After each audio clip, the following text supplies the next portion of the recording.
And you hit live, and it's live. We are live. Cue the music. Anyway, wow. 4 o'clock shadow, change of plans. Shadowhawk stuck in traffic. So, uh, over here, per usual. Uh, I got one like already. That might have been me. I don't know. Don't think so yet. Let's see. Over here, hit my own like button. I'm not above that. Not above that. There we go. Now we have 2 likes. Makes me feel better. Let's see where I'm at. There we go. All right, back on. I just need to stay on the screen. Hot piping coffee, ready to go. Good thing Shadowhawk called me. Stuck in traffic. He called me about 3:22, something like that. Um, I was out in the recliner. Abby was out of my lap and in her little roll-up bed on the floor. And I hear this, phone ringing, which I went out, got some. I finished the chisms.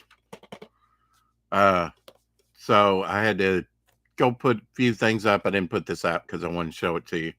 Uh, and get something else to watch from out there. I picked up some documentaries, the Indian Wars. We don't think about it, but the various fights with the Indians lasted like over around 90 years. That's probably the longest war we've ever fought. Continual, even though it was tribes, it was still against one set of people. So, uh, interesting documentary. I've watched it once before, but I tired.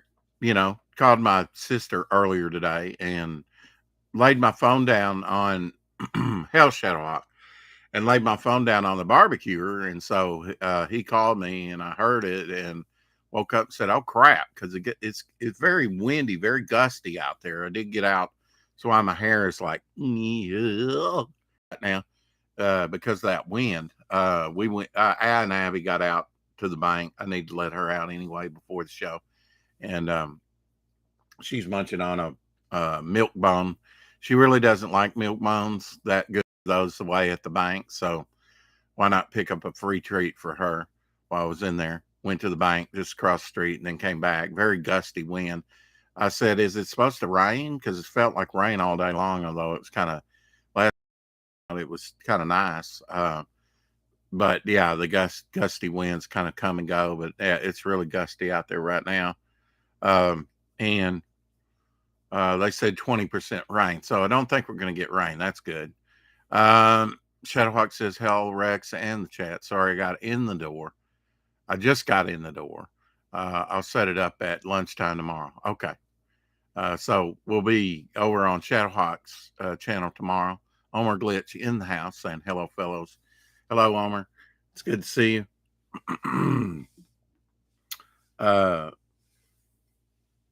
Omer, do you plan to be our special guest on the Rex X and Apex show next week over on Saturday? That would be this week. This Saturday. You can be our very special guest on the Rex X and Apex show if you want to be and can make it. That's at 11 Central p.m. It'll be, or a.m. That'll be, on Saturday. Heck yeah. Okay. Well, it'll be over on Shadowhawk's channel. I'm not above floating this thing around. You on your channel to do something, so I'm not above floating this around to different channels. Like the even the Rex X and Apex show. As long as people get know where to go and get link in the chat, I'm happy. Whatever. If Shadowhawk has trouble sending out links, but yeah, I finished the chisels. Very cool. This actress right here actually dies on the trail and then later comes back as another little girl that they adopt. So that's kind of wild. because she really did a good job on her death scene and everything after she gets attacked by Indians. Talk about cliffhangers. This thing's got them. I don't know. I got it, and there's 3 discs. Okay, there's 2 discs now. Make a liar out of me. But I assure you, the other disc is still in the player. But there's slot here for 4 discs. I don't know. I think that's all there was in this when I bought it. I think this series was kind of left just, I mean, they were complete stories, but it was the whole story uh was not told, obviously, but it has Rosemary Harris. Of course, she's really good actress that played Aunt May with Tobey Maguire on Spider-Man. You got Robert Preston, that back when he was younger did The Music Man. That's kind of what he's known for. But I remember him as the alien in Last Starfighter, and I'd forgotten he was in this. Brian Keith is in like the first few. I thought he was going to come back. He was a fur trader. I thought he was going to come back later in the series, and I misremembered, and he never came back. Heart-wrenching times, not really tearjerker, but just a trek to go to California by a family and all their hardships and everything. You know, and what prompted that and everything. And the first 4 episodes, the premiere, which is extra long, was that's on the first disc, was filmed in 1979 and seen on TV, and then the rest were in 1980. And very, very, my sister has that, and I said, well, was there supposed to be another disc, or did they just, is that a factory error that I didn't get the last disc? She said, well, I had to dig for it. So when she comes see me, hopefully it's this Saturday, but we can still do the Rex Hex and Apex show. She won't be here then. She may not even be here Saturday. But if I do get to see her Saturday, she's supposed to bring me some of her DVDs, except for her Marvel things that she likes and certain things, because we talked last night, late last night, and we talked early this morning. I mean, I say early. I got up. We talked about 11:30, close to noon. Ron said he was having trouble with Twitter and asked if you could reach out to him at his email. Roland Man says that's the good thing about these pop-ups. They get in the. They give me instant notifications so I can respond.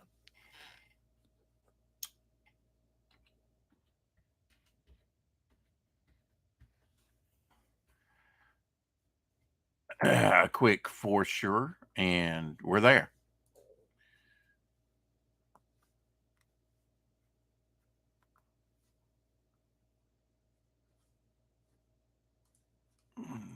Close that out. All right. Where we at? Oh, that's not it. There we go. Multiple things opened up on my computer. That could be dangerous.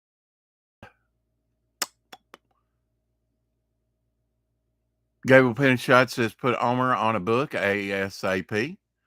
My kind of artist, Gable says. Desperate. Haha. Only for Rex, Shadow, and Apex. Everyone else is double. All right.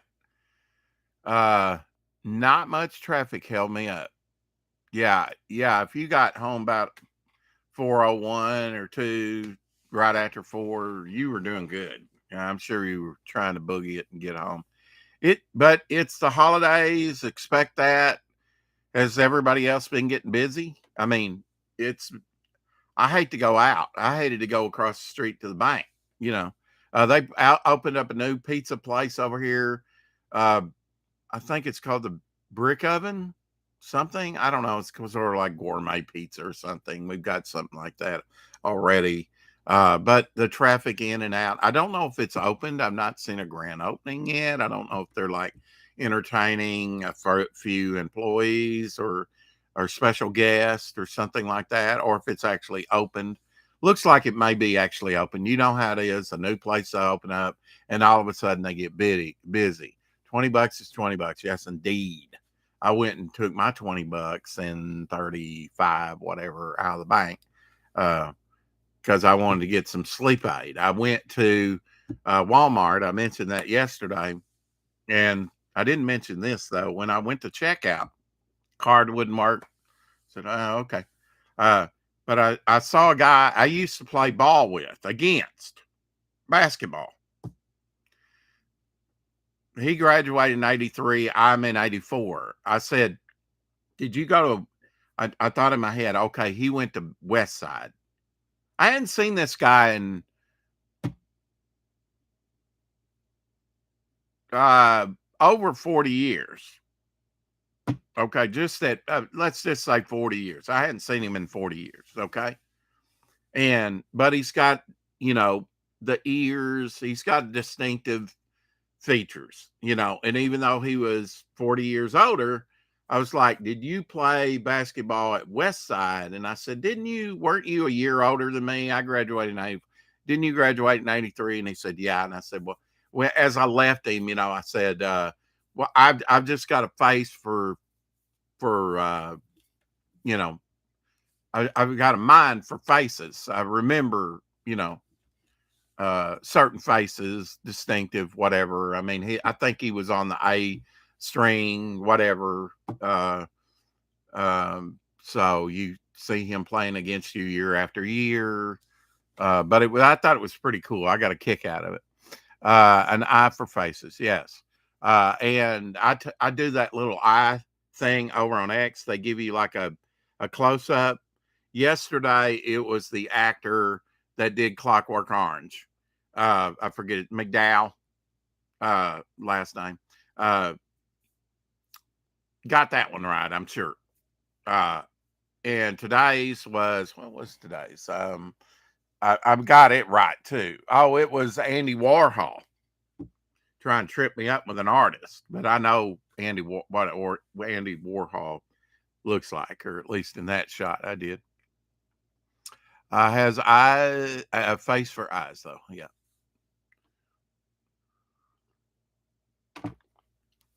So I like playing that. I like challenging. I don't always get to it. Clint Eastwood, who I follow over on X, he says at home with his rescued dogs, Chulo and Midge. They're beautiful. Man, I mean, he's shaved, because usually he's got a beard or whatever.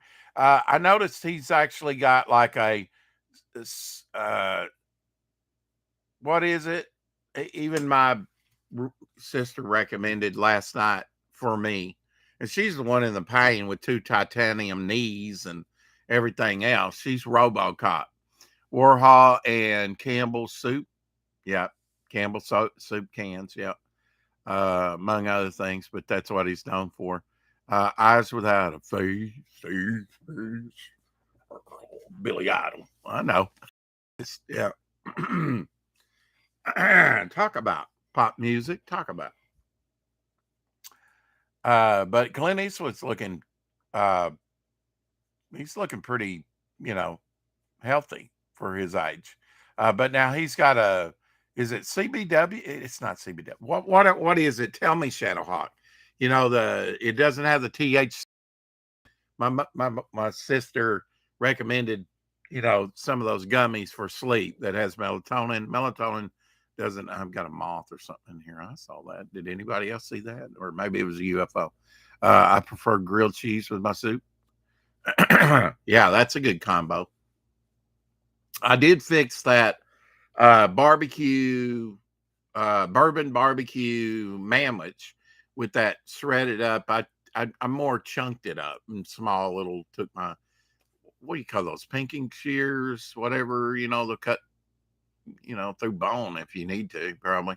But things very uh, CBD. There we go. CBD. Yeah, gummies. She recommended those. I said, well, how much are they? And she said about $30. Something. It's like, oh, if you order them offline, I'm like, no, no, no. I'll go down there and get for about $6. I'll get some sleep aid and you know take one, and that'll help me go to sleep. But yeah, I was out of it when you called. I might have even overslept the 4 o'clock shadow the way it was going, in a uncomfortable, lazy boy.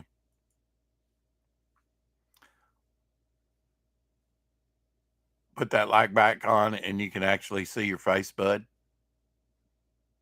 Don't know what that means. Did my lights go out? The night Chicago died. Uh, Planes, Trains, and Automobiles was released on this day in 1987.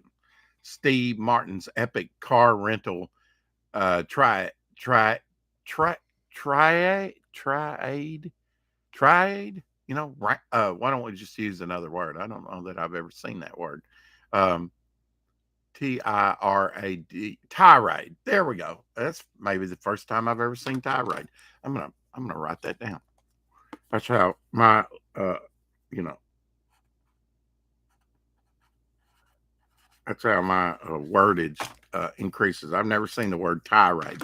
Okay, was the brilliant Eddie McClurg drops 19 f bombs in just 60 seconds. Yeah, I want an effing car effing right now.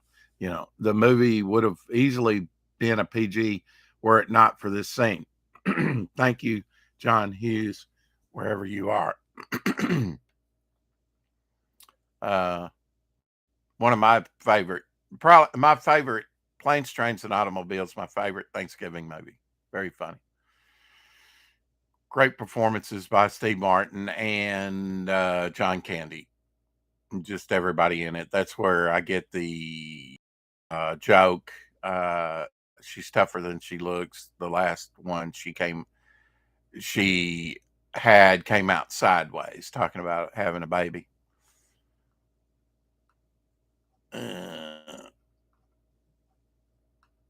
Anything in the news? David is calling all heroes. The next chapter of Perfect 10 is almost here, and you on the epic adventure filled with action, heart, and unforgettable characters. Definitely check out Perfect 10 Book 5 and Power Trip Book 2 over on Indiegogo. They should pay me every time I say that, and I would say it more over on the Pink channel. I will drop that link into the chat. Tirade is a rant. I know what tirade is. I've just never seen it spelled out. Never seen the word in print. Tirade, 3 of them. Oh, triad. Yeah. Yeah, triad is 3. Yeah, I got it. Ooh, Illuminati. I think it's your computer screen light. I don't know.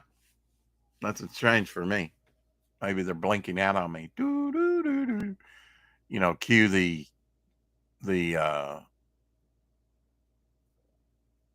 X-File music. X-Files. I had to think of it. X-Files.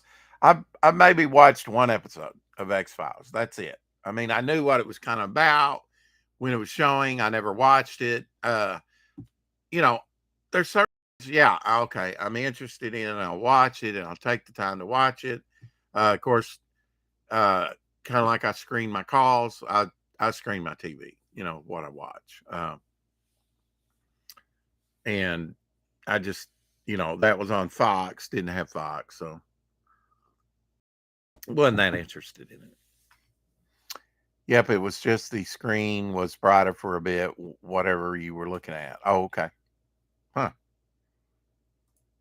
Okay, maybe, yeah, okay. Maybe this here when I click over to X and the things that I've saved to talk about have, probably brightens, it up on my end and you're seeing it. Sure, I can see that.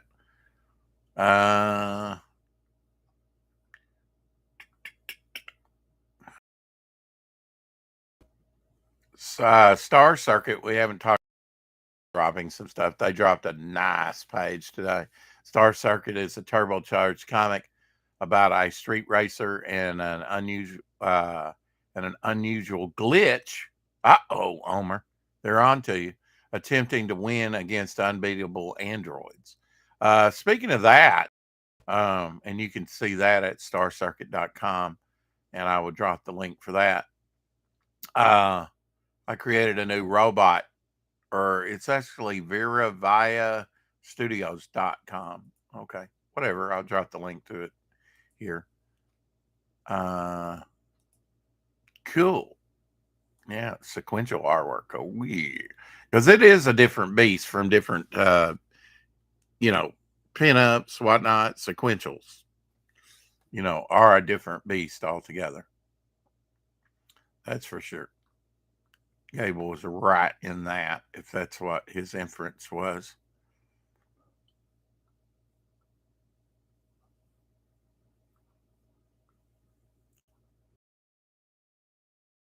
Happy birthday to Chris, born in 1950. Comics and a true gentleman, says Kevin Ryan.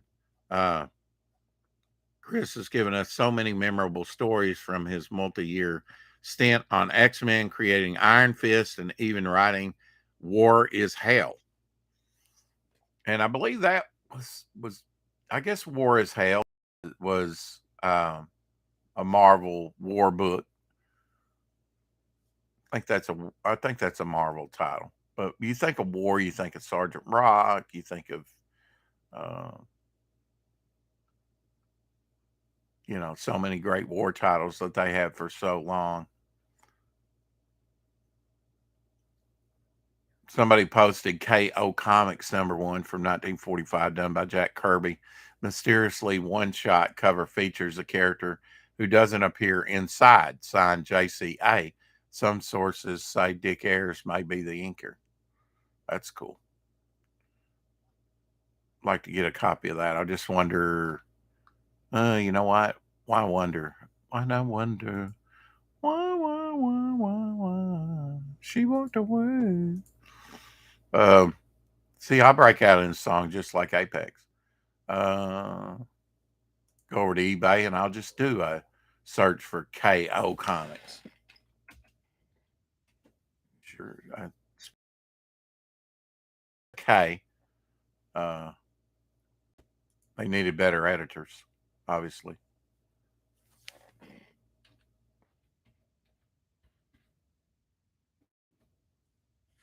See if there's a KO Comics out there. Wow. Okay. Yes, there is. Good minus 1.8, ungraded. It's not slab. #1. Apparently, there was a #2. Here's one ungraded, $330 plus $6.90 to ship.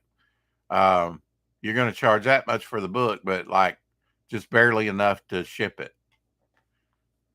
I almost wish they'd make sure, that charge me more.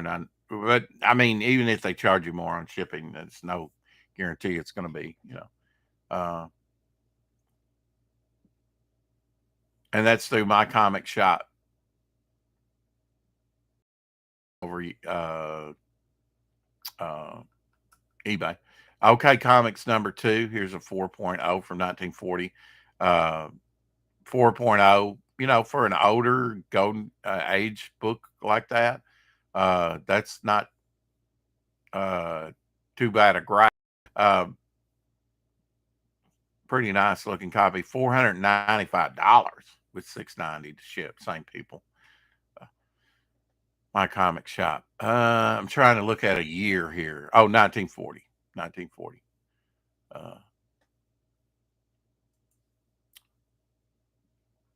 Here's an OK Comics from Kitchen Sink Press, September 1972. So, same title. Oh, you know what? I'm getting it onto OK, and it's KO. Okay.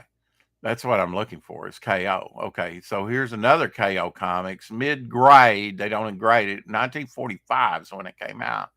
$450. And no one said that it Jack Kirby cover. Uh, they may not know. And this particular one has like Bonnet's largest dealer, something, got some stamp on like the moon area of some business stamped on the cover that some kid might have done or some business. I don't know. Crim Co. Comics, number 160, October 15th, 1938. Advertising little thing. Huh.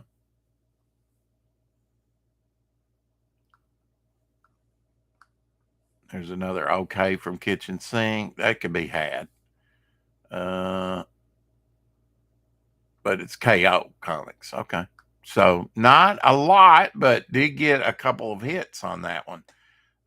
And for an obscure one-shot book, it's really sad that character doesn't appear in the book. He's got like he looks like Sandman. You know, Sandman had like this hard hat, or the Guardian character had like a hard hat, type thing. There's a line going across here, right?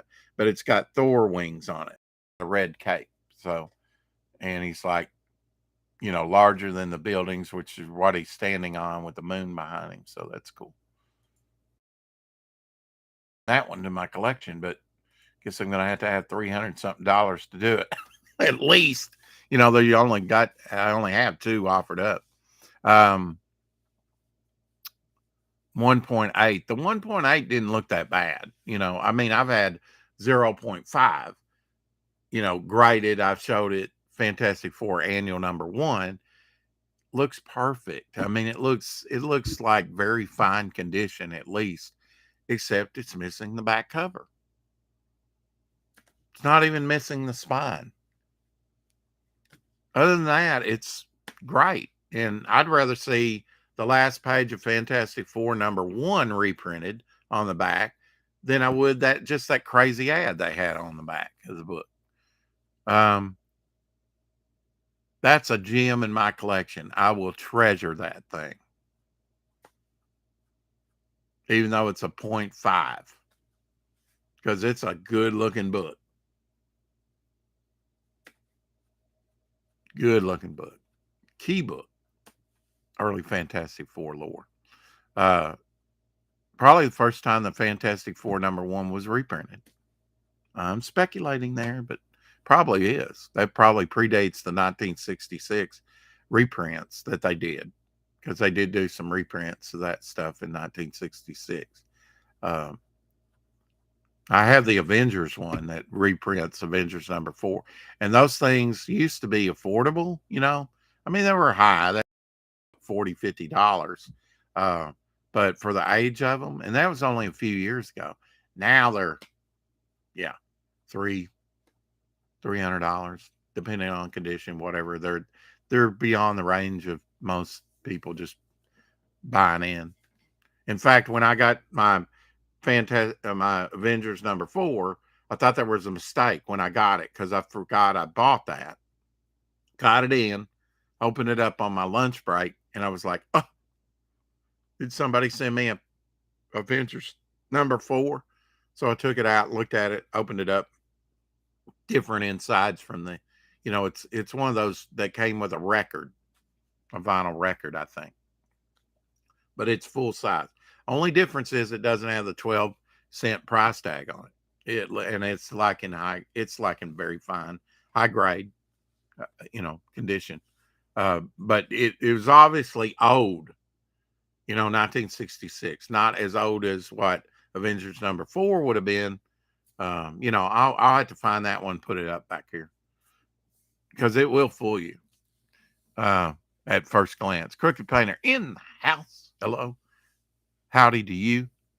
Can you share it on screen with us? No, sadly, I cannot. I've got that one saved beyond just reposting it. You can go over and see it on my X, because I'm looking at stuff that I've found today.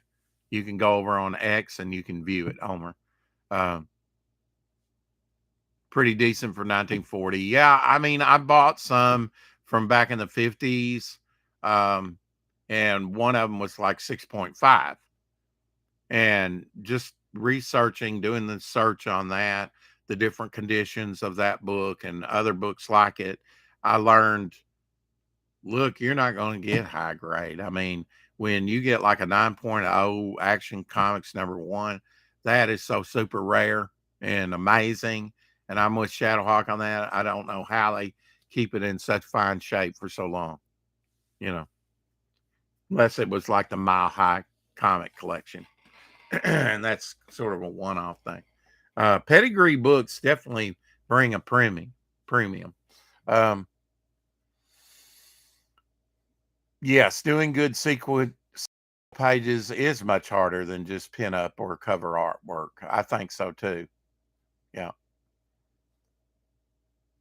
Homer says, I think I can do.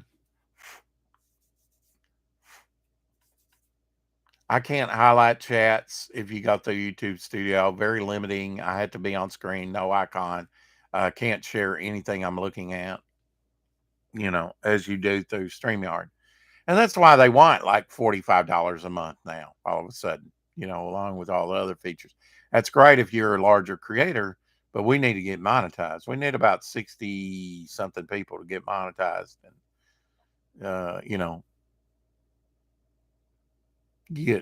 start using some of those, paying for that.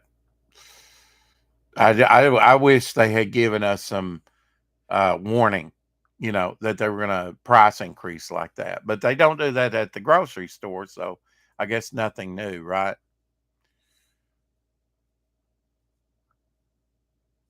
Elliot Rodriguez has posted his a couple again, which was like fan art of Cyberfrog, and we've shown those on here before. The Cyberfrog piece and the John Malin's, I want to say Night Shift. You know what it is. Uh, Graveyard Shift piece, I believe it is. Justin Belmont says Pencils Down is shaping up beautifully. Have a sneak peek at a new panel at Dillard Draws, and Gonzalo. Thinking about backing this incredible project. Now's the time. Only 10 free engraved pencils left. Wow, those are going quick. Let me go over here to Instagram and see how Pencils Down is doing. $4,514. Wow. I don't know if there's that many left now since he's posted that. 117 backers, 3 days left on Pencils Down. 9% funded, asking for 5,000. He's at $4,514. So less than $500, and he's funded. 3 days left in the first 30 days. Actually doing really well with that project, I would say. Eric and Boyd in the house. Hey, Eric, Shadowhawk's not on here, but he is in the chat. Leave a like for Shadowhawk, who's in the chat. How about that? And not me. There is, is it OBS? Yeah, OBS, I think. Never tried it myself. I've heard StreamYard is more user-friendly. It's worth a try, If anybody's got a link to OBS and how to find it, I'll mess around with it and see about OBS, see if I can master it. Maybe my sister can, give me some pointers.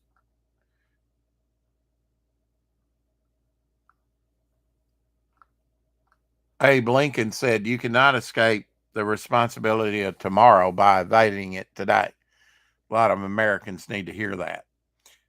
Abraham Lincoln, 1864. A man of wisdom indeed.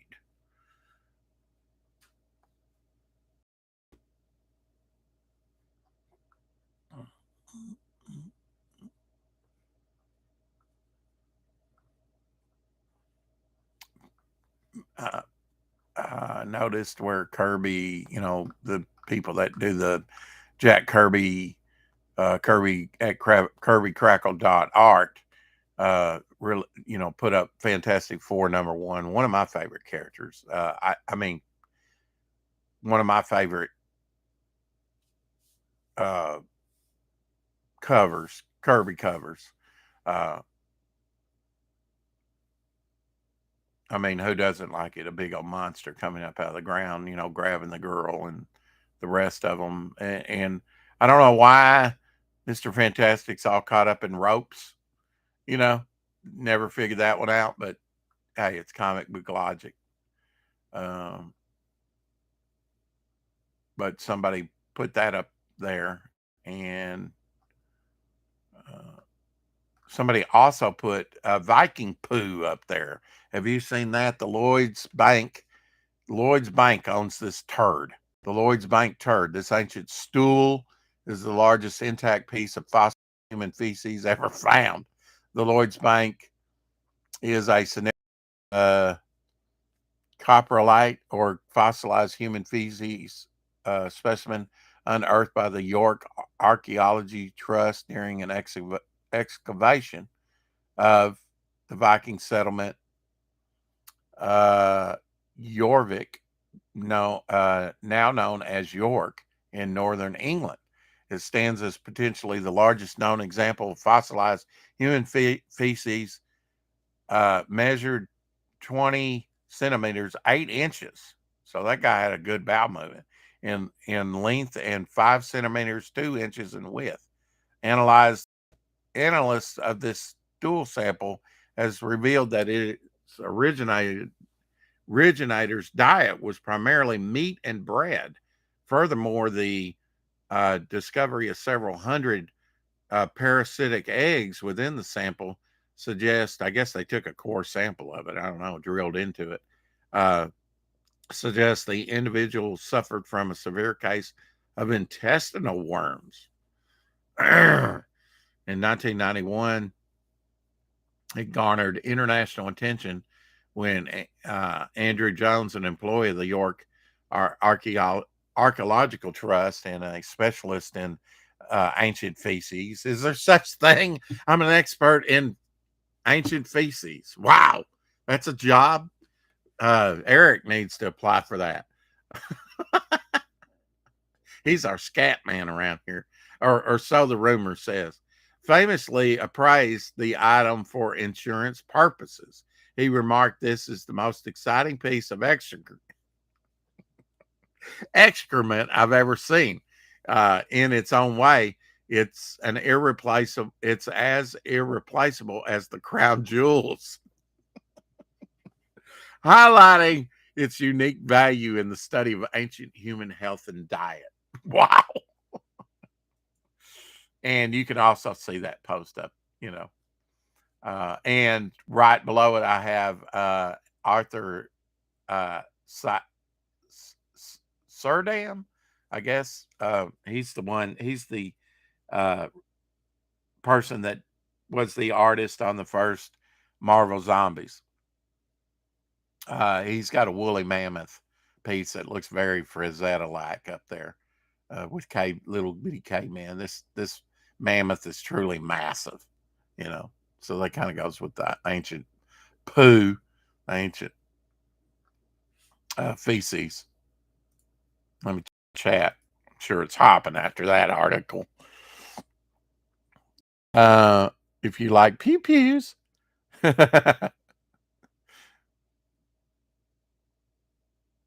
Oh, okay. Okay. All right. Don't like that. Okay. Poo expert. I know.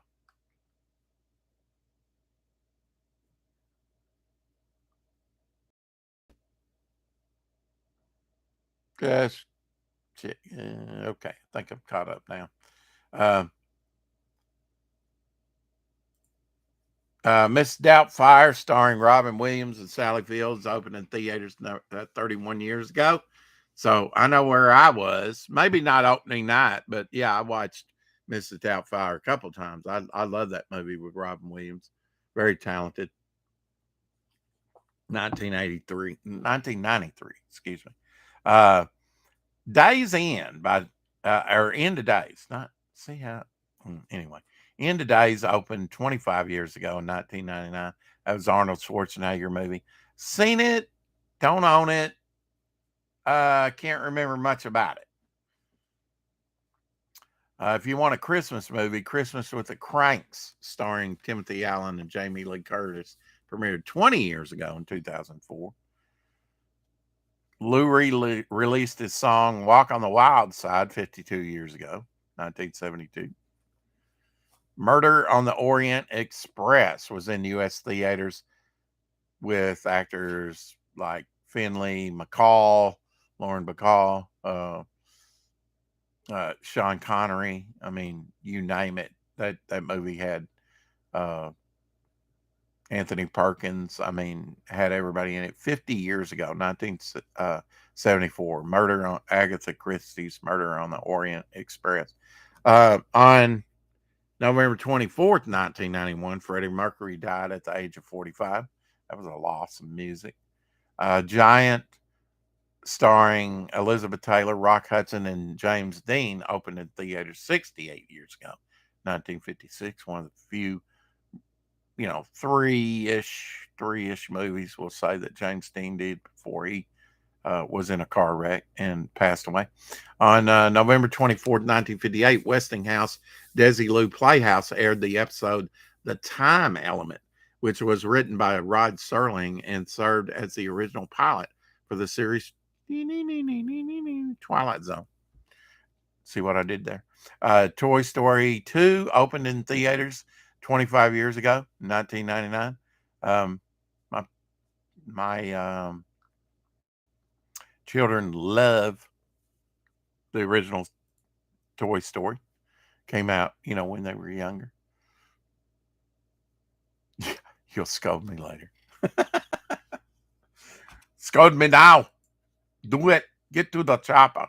On the night of November 24th, 1971, a hitchhiker calling himself Dan Cooper, D.B. Cooper, parachute from a Northwest Orient Airlines 727 into a thunderstorm over Washington State with $200,000 in ransom money.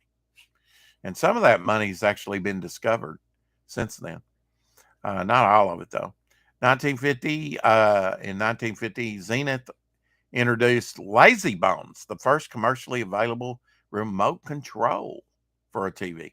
So 1950. So now you're in the know. We're back. I like that movie. A Dinosaur Story. We're back. Opened in theaters 31 years ago in 1993. See, that's right when. I don't think we watched it at theater, but we rented it on VHS and watched it with my kids, because that's what you do when you got children. Last chance to get these two amazing covers.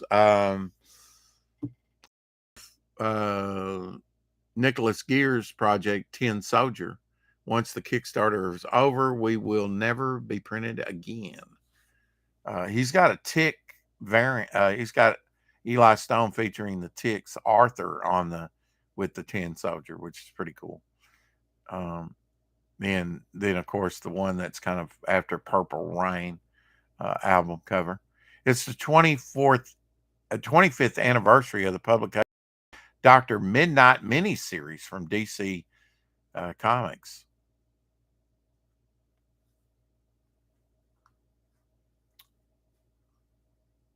Like that series. Dr. Midnight needs some love.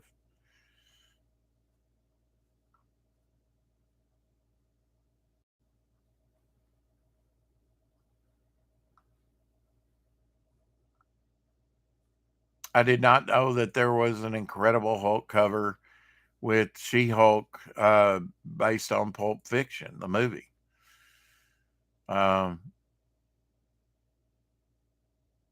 She-Hulk in full femme fatale mode on that one. Didn't know that they existed.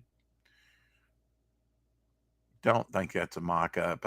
In Adventure Comics, there was a bears repeating. We talked about this before. The Captain Midnight. Not Captain Midnight. Was it Captain Midnight? All right, let me go back.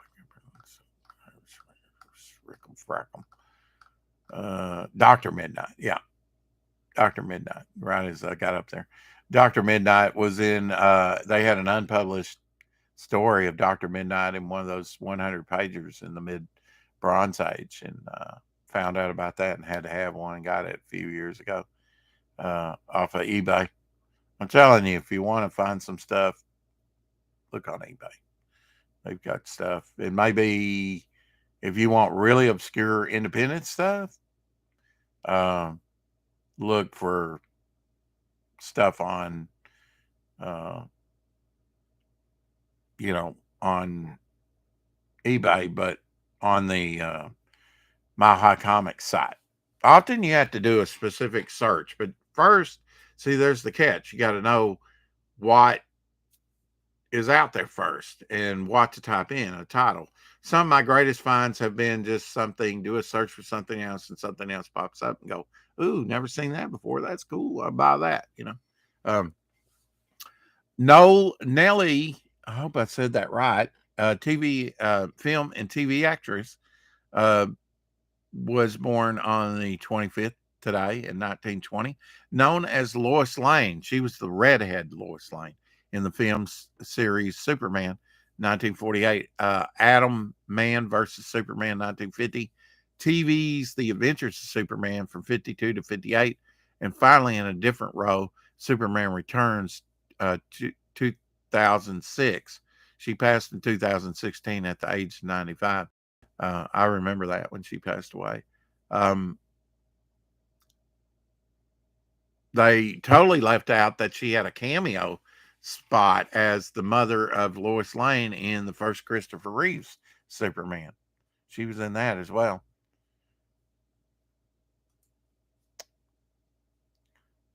Uh, Also today,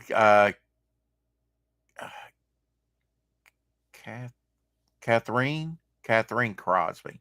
I've seen her. I've seen her in some westerns. Catherine Crosby, born in 1933, so she'd be about 91, something like that, uh, if she was still alive. She died in 2024. Oh, this year, September 20th, 2024. Wow, at the age of 90. Um, Known as Bing Crosby's wife, and for her film roles, The Seventh Voyage of Sinbad, she was like in 1958, she was the hottie in that movie. And Anatomy of a Murder, 1959, plus TV roles. I've seen her in some westerns recently. After Bing's death, she continued to work and write. Interesting. Jeffrey Hunter, born on this day in 1926, remembered for his films and TV role as Captain Pike in the pilot episodes of Star Trek, 1965, and that's all they credit him with. That's he was um, he played Christ, he played Jesus in King of Kings, biblical epic in the 60s. He passed in 1969, age 42, of an intracranial hemorrhage, possibly from a concussion suffered while filming. True story.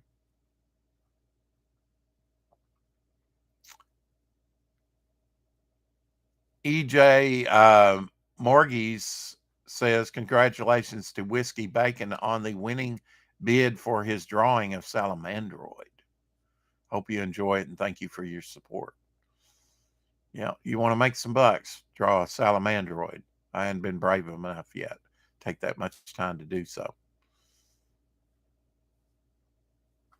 Did you know that they've got edible water bottles now? They developed, you know, a biodegradable, like, water in like a globular. Have you seen that? Water that may, help with recycling and all like that.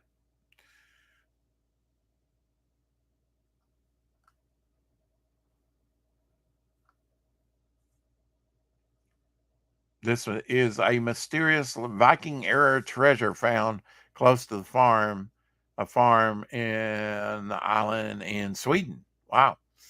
Treasure was found just 20 centimeters beneath the ground underneath an old stone fence. The stone fence was marked border between the different farms and forests close by. The Viking Silver Age, uh, the Viking Age silver treasures are often found on or close to old Viking Age borders between farms. Um, a Swedish Gotland is a Swedish where it was Swedish island in the Baltic Sea has revealed more Viking Age treasure than any other place in the world. Well, maybe we need to move to Gotland and get some, you know, and check those borders, those boundaries.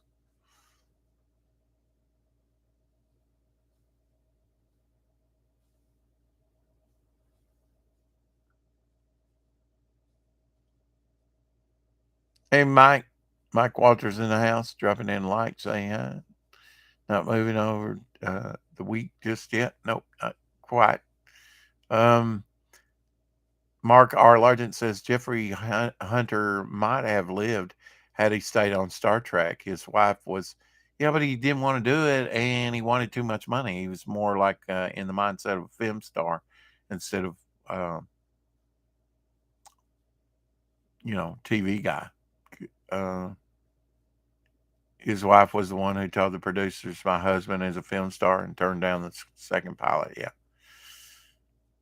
Well, I think it was to the benefit of Star Trek. He didn't have the range. He was also in The Searchers with Natalie Wood and John Wayne, which has one of the most iconic endings of any. Now, Nellie, I believe, is pronounced Noel. Okay. No, Noel. Noel Neely. Okay. Neil. That doesn't sound good for our bodies. What doesn't sound good for our bodies? Uh, would that be the petrified poop? To bring up a sore subject again? Just wondering.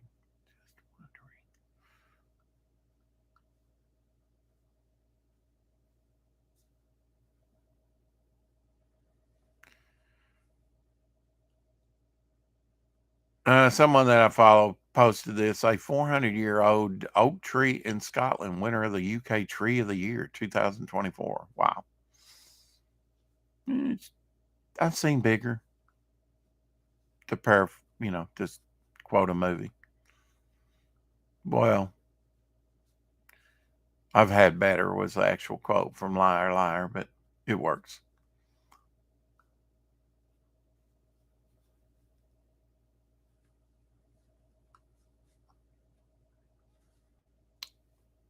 Did you get any more snow, Shadowhawk? I'm kind of curious.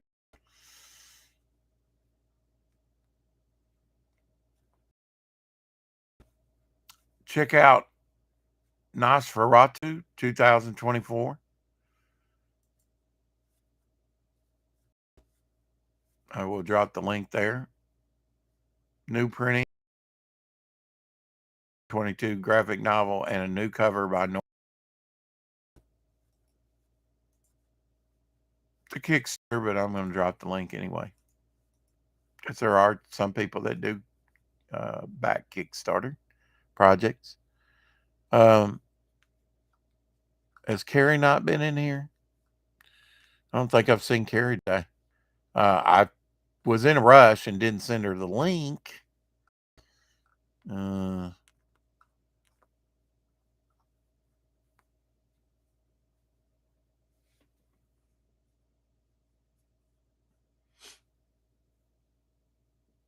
I don't think you can have other people on through this venue. When people imagine what the Romans ate, they often conjure images of roasted chickens smothered in spices, suckling pigs on giant platters, ostrich eggs for breakfast, or some other exotic delicacy that showcased the power and influence of the empire. Film and pop culture reinforce these perceptions with the portrayals of toga clad guests attending lavish banquets. What they don't mention is that on almost every Roman table and in almost every dish was a pungent fish sauce called garum. People surprisingly turns to revulsion when they discover how this sauce was made, and given that it was used in everything from entrees to desserts, its popularity has no modern equivalent. Romans didn't come up with the ideal of garum.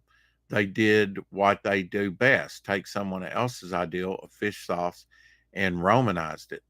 In this case, they took a popular fish sauce used by the ancient Greeks called gyros, used as early as 5th century BC, made by fermenting small fish with salt, and created their own version, which became gyro. While fermented fish might not sound too appealing, it is worthwhile remembering that we do have modern equivalents like Vietnamese, whatever it is, and something in Worcestershire. Yeah, it's fermented anchovies.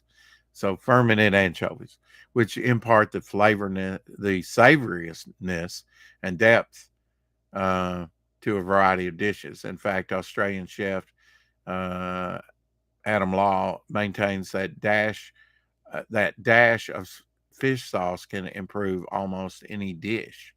Roman garum was an important way of preserving fish, which spoiled easily by using up the byproducts of making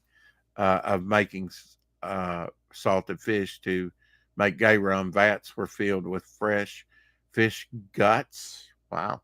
Typically cleaned from whitebait anchovies, mackerel, tuna, and others. They were placed between layers of salt and aromatic herbs and left in the sun for several months until they reached proper pungency. It was important to add just the right amount of salt. Too little, and the result would be a fetid mass. While too much would disrupt the fermentation process, changing the end result. Gay rum quickly became embedded in Roman cuisine. In fact, they liked it so much that factories known as satiri, hope I said that right, sprang up all over the place in order to satisfy the Roman world's cravings for the fish sauce. Although they were always located away from popular um, major populations because of the stench. Garum was used on meats, fish, salads, even desserts, and was popular with every level of society. Garum um, remained to be a staple in the Roman diet, which led to many historical figures like Pliny to say that garum was an exquisite liquid, which was so pleasant that it can be drunk. Uh, Not all Romans liked garum. However, the statesman uh, Seneca described it as poisonous fish. I would put it in that category, which burns up with stomach with its putrefaction. The process of making gay rum has been preserved through history by many significant writing collections dating as far back as the first century. Gay rum reappears later in the 10th century CE in a Byzantine document called uh, Geoponic. The Geoponic was a collection of 20 books about all manners of agriculture that came out of Constantinople during a period known as the Byzantine Renaissance, late ninth to early 11th century. It was created for Byzantine Emperor Constantine the seventh. Sorry. Um, Compilation of many classical and post-classical agricultural works include an extremely easy to follow recipe of garum. Okay. Yeah, I don't think I want to try it.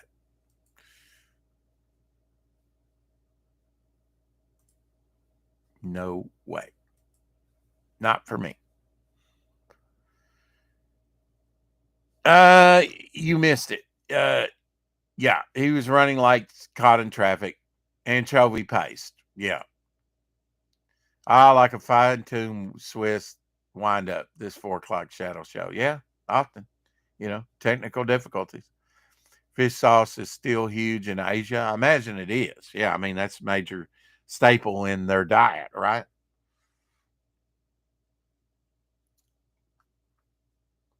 Ancient Roman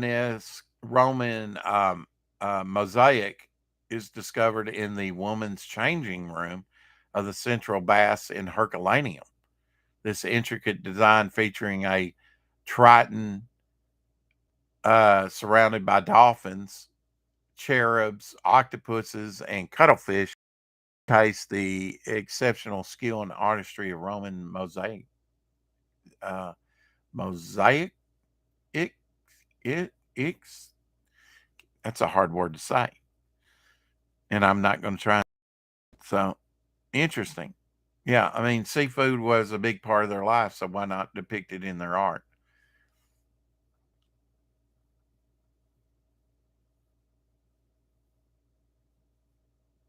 Nine Lives Comics, 232 Beast Mode.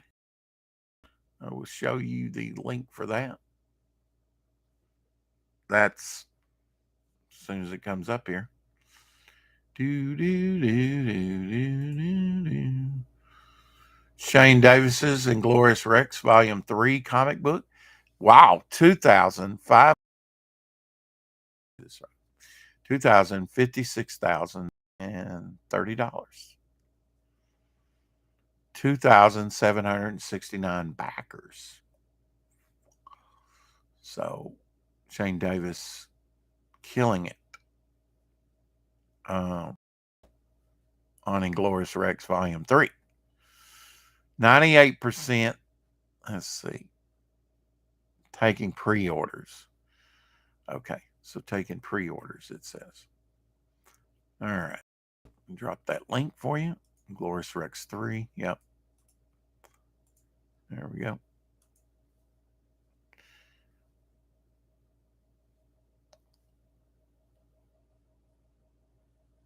Too late, I sent you some for Christmas. Yeah. Well, might try it.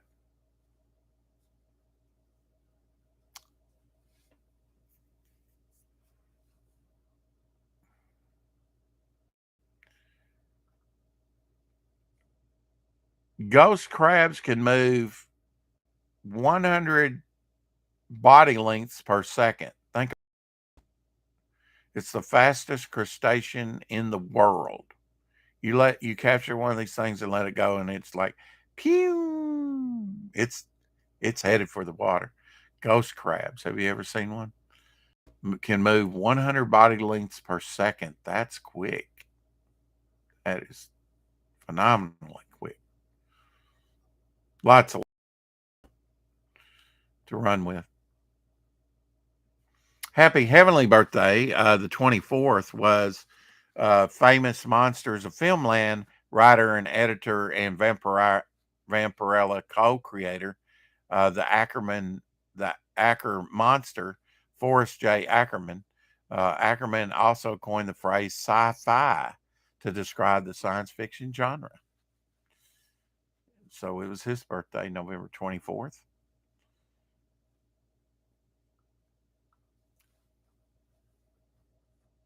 And he did indeed coin the phrase back in the 50s, I believe it was, for sci-fi, as legend has it.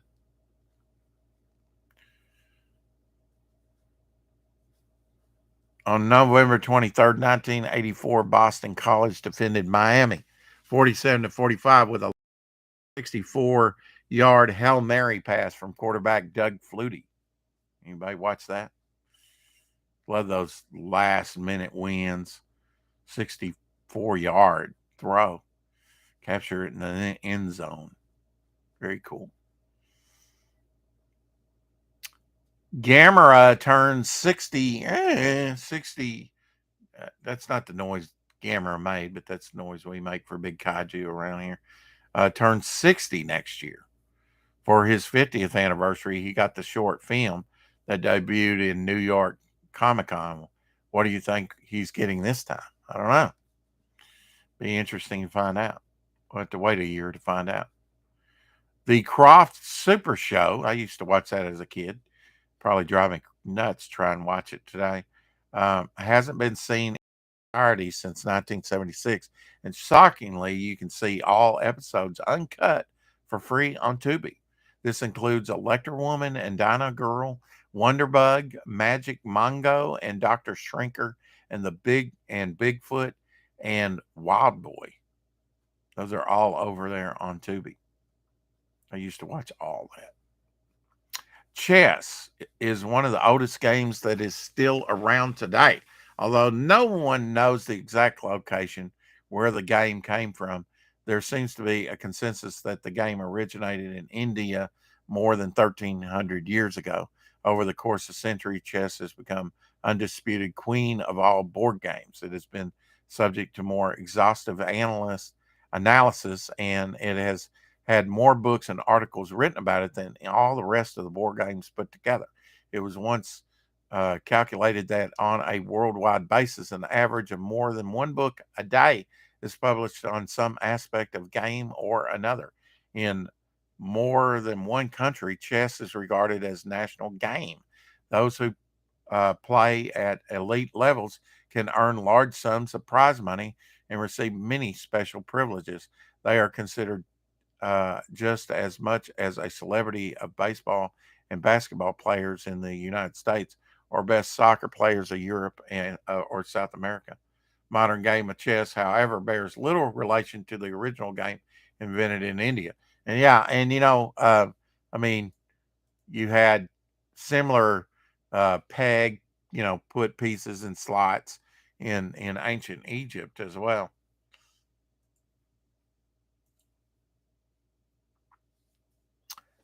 Fast little fellers. Yes, they are fast little fellers. Lorenzo Sleestack in the house. Hey, Lorenzo. Electra Woman and Dinah Girl are hot. Yeah. Yeah. The woman that played Electra Girl, I don't know. She's the one that went into soap operas because they were twins. Because if you think Electra Woman was hot, she had a twin sister, I believe. Don't quote me on that, but I believe they were. Maybe Mark Largent knows if they were twins. You can Google search this thing. Just never have, never have looked it up.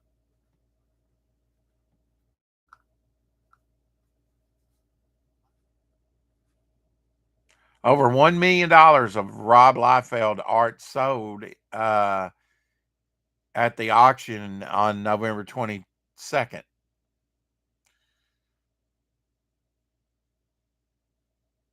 But did Rob get the money?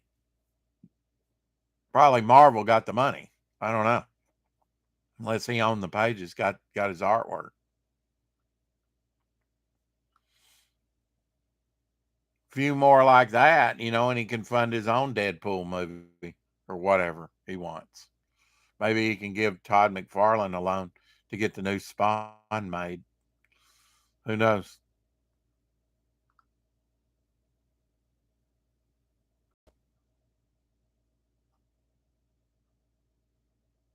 Orson Welles, born in Wisconsin, May 6th, 1915. He starred in such films as Citizen Kane and Jane Eyre.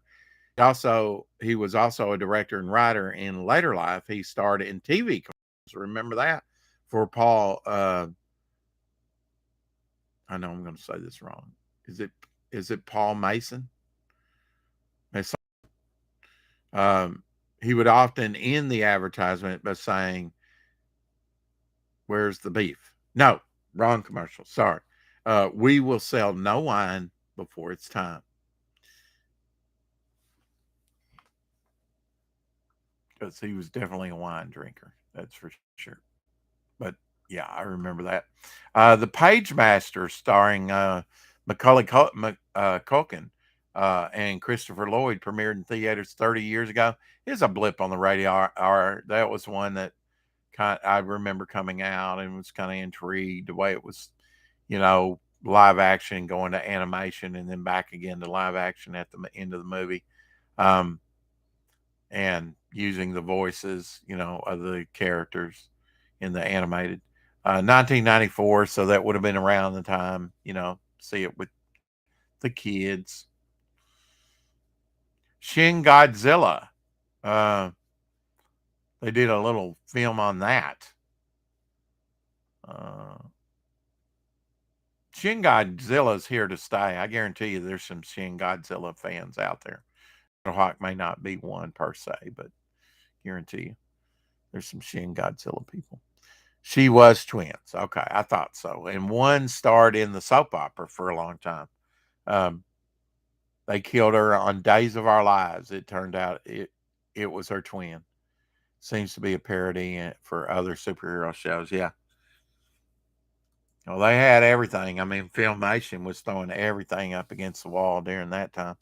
Tears for Fears released Shout, Shout, Let It All Out 40 years ago, 1984, my graduating year.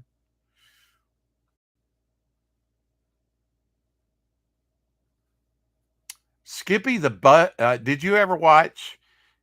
I think we talked about this, Mark, before. Did you ever watch 1968? I know you didn't watch it in '68; you weren't born yet. But Skippy the Bush Kangaroo that came out from Australia. I watched that. I definitely watched that.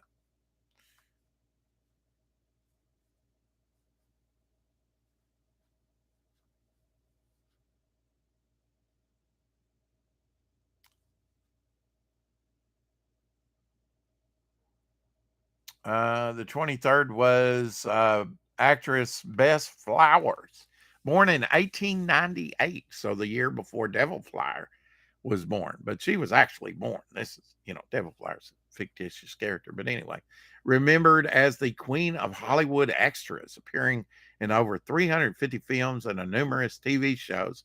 In 1945, Flowers helped to create the Screen Guild and was one of its first vice presidents. She passed in 1984 at age 85.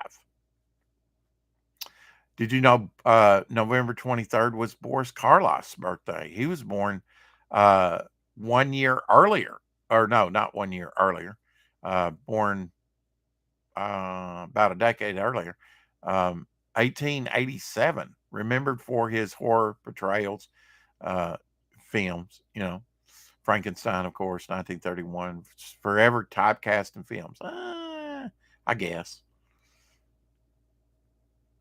Later on TV in Thriller, 1960-62, and as TV's Grinch, 1966. Died in 1969, the year Jeffrey Hunter died. Is there a connection? No. And age 81. Check chat real quick here. Yeah, I tracked it down for you. Well, I appreciate that. I knew she had been um, on a soap opera, Days of Our Lives. Yeah.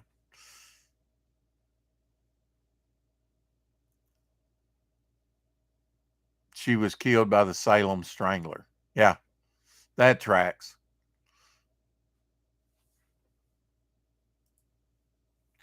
Actor Howard Duff was born 1913. Film Rose, The Naked City, 1948. Woman's Prison, 1955.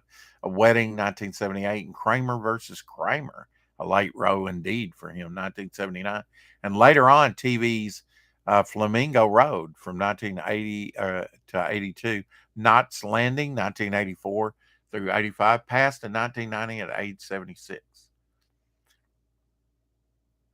Seen him in multiple things. I didn't even cover a lot of the different things that he was in. David Bowie and his girlfriend, 1976. She had a 10-year-old. She had a 10-year-old son named Saul. A few years later, the little boy would start calling himself Slash and joined a band called Guns N' Roses. Did you know that? I did. I didn't at all. That's pretty neat to know.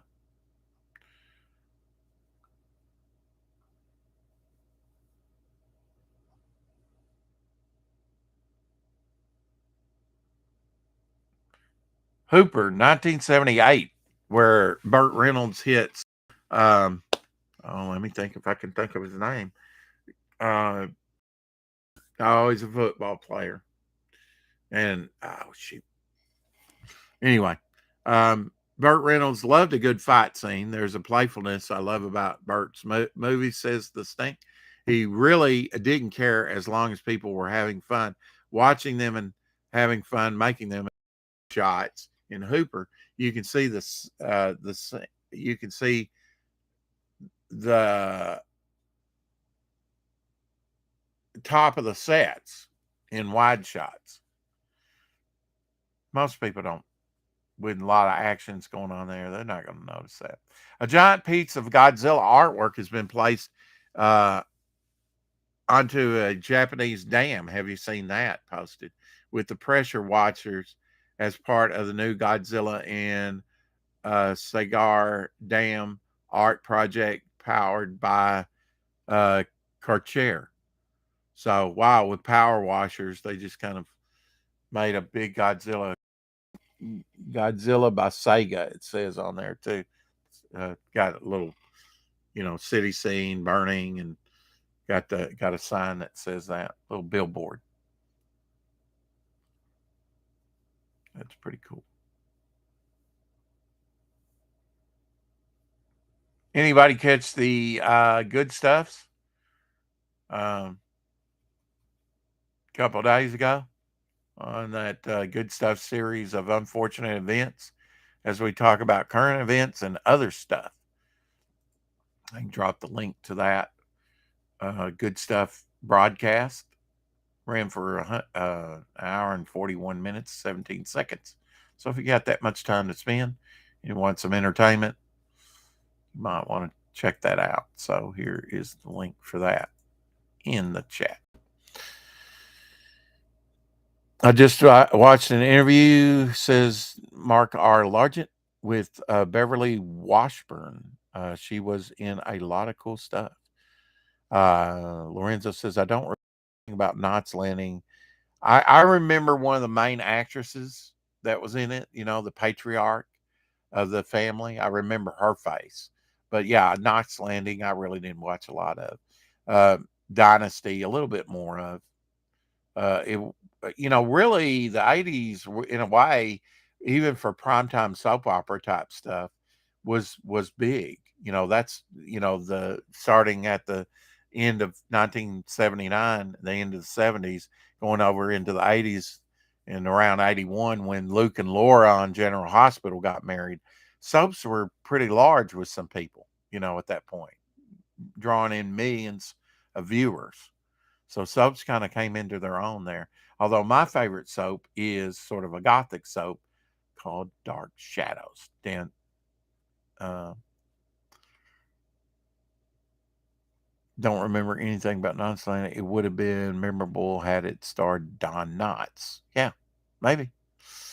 It was a Dallas spinoff, I think. Yeah, there were some spinoffs. There were like the Kobe's was a spinoff. Don't hardly even remember that. We remember Falcon Crest. Um, That's what Wikipedia says, Mark, but the setting was LA instead of Dallas. As a child, Washburn was on the Jack Benny program. I'll tell you somebody else that was on the Jack Benny program. That was the actor that played Klinger in MASH. We talked about that the other day. He was a regular on that show, regular comedian. The Lone Ranger movie, Old Yeller, Superman, and the Mo Men. Wow. And she did a wagon train with Lou Costello. I've seen that. I have several seasons of Wagon Train, uh, leading up past even the time that Ward Bond passed away, and the other actor took over for him. The Young and the Restless could be interesting. I think it dealt with rival businessmen. Hmm. Yeah, I generally stayed with sort of like One Life to Live, General Hospital, the ABC crew. I didn't get into like Young and Restless and things like that on CBS. I think they were on CBS.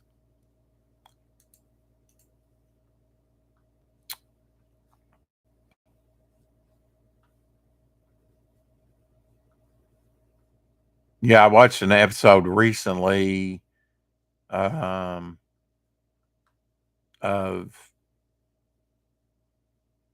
a western that had a young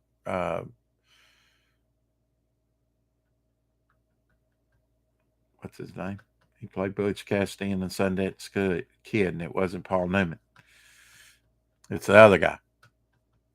He was in Wagon Train too, more than several times, more than once.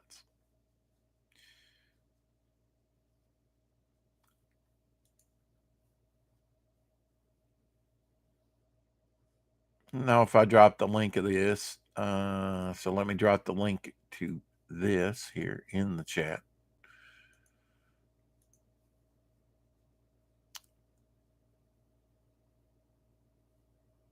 My mom religiously watched Days of Our Lives, so I remember way too much about it. Yeah, that tends to happen, doesn't it? Relentless Tin Soldier over on Kickstarter, 1 through 3, and Kid Fury #1, featuring Mark Poltons, who wrote DC's Hawkman, Image, Evangeline, USA Assassin, and Bill Edlund's The Tick, Arthur. $412 pledged, 12 backers, 35 days to go over there on Kickstarter at Relentless Tin Soldier. He got a cover made. I don't know when he's going to use it. He got something made by one of my favorite DC artists, McGuire. Was it McGuire? McDonald, who did a lot of Nightwing.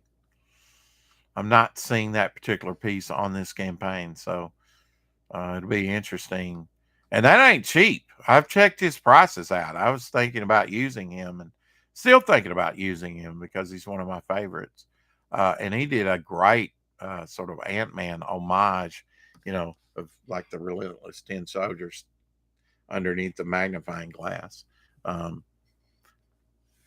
But he ain't cheap, But if you want a known artist for a cover or a pinup or something like that, he's got different rates too, and it's commissioned. I'm surprised he's even available. Does a lot of conventions and stuff. Look, the well is run dry over at DC and Marvel for some of these artists. So yeah, they're looking for commissions like everybody else. And plus, you got the age out factor, which really sucks. You know, I wonder if they do that for writers. I think they do that for writers. We mentioned Chris Claremont. Today's his birthday. I wonder if they've kind of aged him out and sidelined him. I know they, after 20 years, they took him off X-Men, but I think it was about time, probably. I mean, I've not read any of his last works on X-Men, but, um, you know, it's good to freshen up a creative team every now and then. Um, but there is the old adage, if it's not broken, don't fix it. I don't know if that's completely true, especially after 20-year stint on a book. But I mean, sometimes you can kind of typecast even in the comics, I think, look how many Superman books that Kurt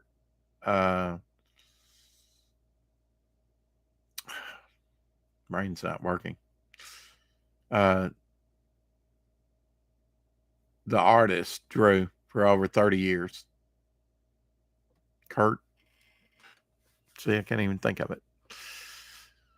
Wikipedia mentions the 4-decade feud between Jill Abbott and Kathleen Chancellor. Did I say that right? There was Edge of Night. Yeah, I remember Edge of Night. There was a rebranding of the Perry Mason radio program. That's cool. Tom Selleck and David Hasselhoff were on the soap opera. Yeah. Yep. Kurt Swan. Yes, Kurt Swan. I couldn't think of Swan. I mean, he was the Superman artist while I was growing up, kind of like Wayne Boring was probably a generation or two before him, back in the 50s, early 60s. I think change out is good, in some instances. Need to change out things, keep it fresh. Kingdom of the Spiders, starring William Shatner, premiered in theaters 47 years ago, 1977. Anybody see that? A living, crawling hell on earth. I've seen it. I didn't see it at the time. Probably didn't even know it was out. Maybe from a commercial. Star Wars years, by the way. Another Brick in the Wall, Part 2, 45 years ago, 1979, by Pink Floyd. The Hitchhiker premiered 41 1983 on HBO. I remember that and the buzz about it. Jimmy Reyes says, I'm working on some fan art of John Malin's Godlike. After I ink it, the original art will be for sale if you're interested. Scrooge, starring Bill Murray, premiered in theaters 36 years ago. That's one people like to watch. 1988, Scrooged. Scrooge, should I say, maybe superior to um, Groundhog Day. It's just the repetitiveness of Groundhog Day that gets to me after a while.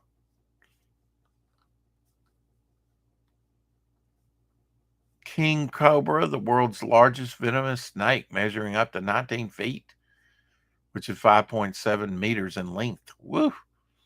Don't want to mess with that. Steve McQueen had a habit of demanding free album items in bulk studios when he agreed to do a film, such as electric ray jeans and other supplies. It was later discovered that he donated these items to the Boys Republic Reformatory School, where he had spent part of his teenage years. And Plachette said that when they were dating, went out to eat, he would order 2 steaks. And she said, why don't you just wait and order one now and one later? And he said to her, because they may be out of them later. He was always, there's never enough type mentality. And he would test, he very closed off. And from what I've seen on documentaries, and he would test his friends, you know, from time to time to see if they were his friend. Hard to pick a favorite on those. Let's see. Excuse me.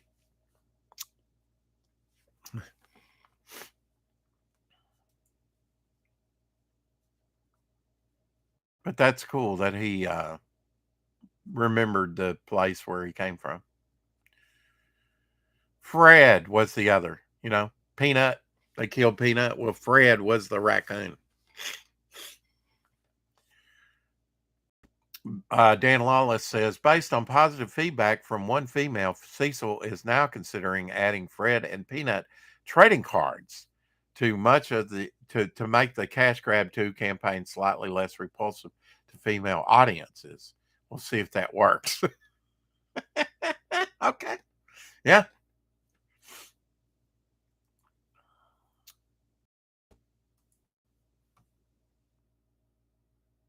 Drop the link to that Cash Grab 2. Let's see what's that. I'm very interested in this, not only because of Dan Lawless's Trump variant cover, but is it going to hit? It'll hit 50,000 and get funded. But now, is it going to go to 6 figures, young lady? I hope so. $46,445.25. Send me the 25 cents, Cecil. Just saying. 93% funded. 517 backers. 39 days to go. After destroying New York City, Cecil is facing certain death in men's prison. At that moment, he bravely realizes he is a woman and is sent to women's prison. There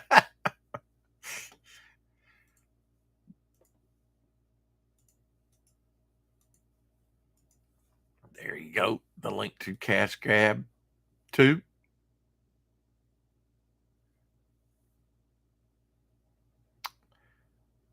A hunting trip was a success, says Queen Mickey.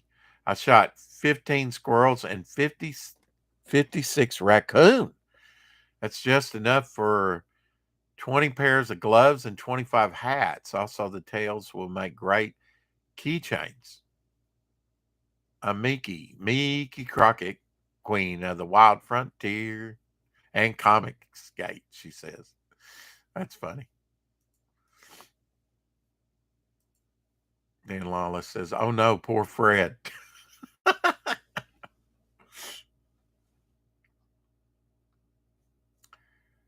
Anyway, I guess we're going to get out of here. I've ran through my material and then some. We will be barring any, you know, barring any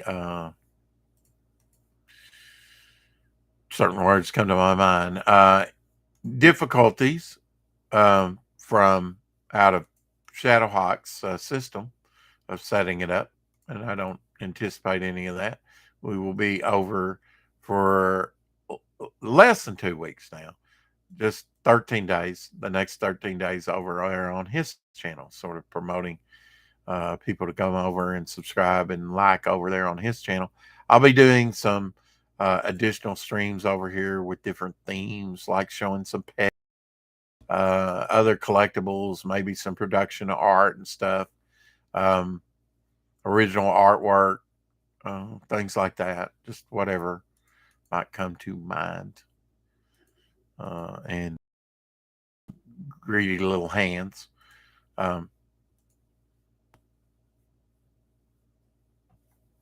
In the next few days as I clean and redo this backdrop, not only in here, but the whole house. My sister may be coming. So, time to clean up and find some stuff. Had to find my tax form, had to find some script that need to be lettered by Keith Gleason, stuff like that, And I've been writing, not sleeping. So I'm lower than usual. Like I said, when I first, Shadowhawk that woke me up. I was so tired. I left my phone on the barbecue, thinking I would pick it on the way back in. I forgot about it. So it's outside, possibly to get rained on. It didn't get no rain today, but heavy wind later as I started the stream. Is he having technical issues? Yeah, he just didn't have it set up. Yeah, traffic commute home from work. Yeah, he didn't have it set up, ahead of like on his lunch hour. He was going to set it up after he got home from work, but he noticed he was going to be a little late. So live and learn. Oh, sounds frustrating. Lorenzo says, you like to poke the shadow on the 4 o'clock shadow. Anyway, lizard representation. What do you want, man? There's a T-Rex. There's Godzilla. What else I got? There's a Godzilla plushie. I mean, he's not plushy. He's woolly. Got some King Kong back there. No, that's not lizard, but it is. What else we got? We got a Geico lizard bobblehead. What else? More Godzillas. Let's see. Got King Kong's galore. I really like those NECA King Kongs. Anyway, we're gonna redo this. I'll keep some of the, of course, but the Thinker, he's not going to go anywhere. Might reposition him. I don't think he's been repositioned since I did this show. This alien head's been turned around for Carrie for a little bit, but now she's kind of over it. There's another little green alien right there, little action figure I have. Sorry it's so far you can't see that. UFO, good series. Check it out. I might have to get back there and get that and watch some UFO. It hasn't been that long. Sorry, Lorenzo. Don't mean to be snippy. That's the only reason I'm here. Let's see. Mid-traffic commute Rex. That's what sounds frustrating. Oh, okay. Okay. All right. Yeah. Yeah, that and the technical issues too. Are you going to decorate the shower? Maybe. Hey, there's an idea. I could put my CG clingies on there. Jason Bascom does that. He's got some clingies and stuff that he's made. Automobile clingies or window clings. I've got some from different campaigns. But one thing is I could do seasonal stuff there. Could put that little garland up here and little, Christmas shower, Thanksgiving shower. Probably not going to make it for Thanksgiving. It's a great idea, Mark. Thank you. That said, I know firsthand how frustrating technical issues can be. Yeah. Yeah. But yeah, I'll get back here. I'll redesign some stuff. I've got some other tins that I could put on display. That's a Batman tin right there. Behind that is a Swamp Thing figure. I've got two of those. Shadowhawk, we can talk. These things were expensive. I got them on closeout. Even on closeout, they were expensive. I was willing to pay the price for them, and bought two of them when Hastings was going out. I had to put, like, this is a mini. There's a little. Oh yeah, okay. So this this blue thing there, rectangular thing, is a Superman little mini lunchbox. Here's a Spider-Man lunchbox there, and it's got the rounded top. Remember, sort of the rounded bar lunchbox right there. I've got an Underdog little mini lunchbox that I've had up here before. It's in the kitchen. Probably bring it back in here and do a lunchbox section. Um,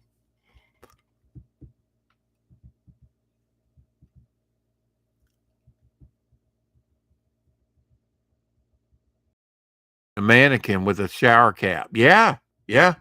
I could do that with like black construction paper or something, like somebody's in there, like the silhouette of them, or something. They don't need the mannequin. I guess I could use my blow up doll. No, I don't have a blow up doll. Got bot bags. Got bot bags. That's a major reason I stopped streaming. Let's see. What was it? Oh, the technical issues. Yeah, and your health too, right? My health's a little better, but still need to see some specialists. Yeah. Yeah. Check the oil while you're at it. I'll have to get my oil changed. Not till I'm still on 10,000 something miles with my truck. Still brand new truck. But I think at 13,000 something, I have to get my oil changed. And I'm not driving that much right now. So it'll be a while before I get my oil changed. But um, I think last time I checked it, which was just the other day, it was 22% life. It gives me a percentage of how much life is it left in your oil. 3,000 is kind of the recommended. You can run it, more than that, or less. It's up to you.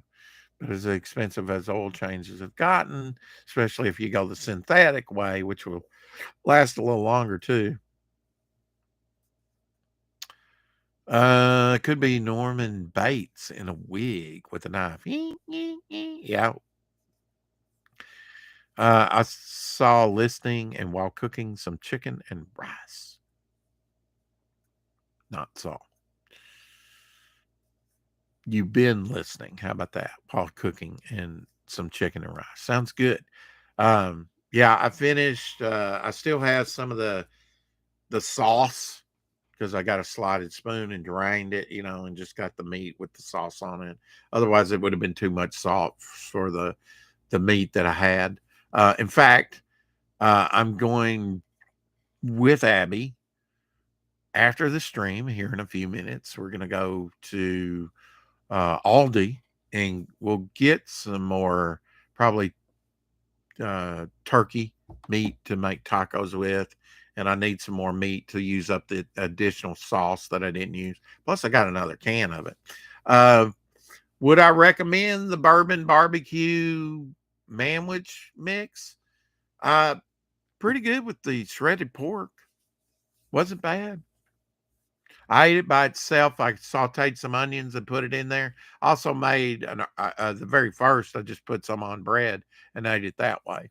You know, meatloaf or tacos. Yeah, a meatloaf takes a lot to make. I mean, definitely I've got, and that's one thing I probably need to get is some meatloaf seasoning. If I have some, then I can't find it. I may have uh, used up what I had. I do need to get some meatloaf seasoning. So thanks for the reminder. Um, yeah, so I'm going to go buy some provisions before it gets too cold out there. I need to bust out a jacket. It's starting to get, winter weather. That sounds good. Sloppy Joes. Well, I kind of had sloppy Joes last night, with that bourbon barbecue with the pulled pork. You're supposed to put it with you could put it with ground turkey, but ground beef, usually the manwich. I've noticed with the manwich mixes, back in the day, it was chunky. It had bell pepper and all, red pepper, and now it's got flakes or something. It's just sauce. I don't get it. It's not manwich, with all, now as a kid, I would pick that stuff out. Now I just eat it, but peppers do mess with me. So, um, got to make dinner for the girls. See you tomorrow. Yeah, we'll see you tomorrow on the 4 o'clock shadow. Um, over on Shadow Hawk's channel. He's going to set it up on, uh, uh, uh, and if we're a few minutes late because there's a commuting type thing, that'll be fine. Just drop me the link in the chat. If you can send me a link, that would be fine too. I'll try and test it out ahead of time, Shadow. Um, it's 82 degrees in deep South Texas. It's been pretty warm here today. I'm not sure what it is, but yeah, I know it's windy.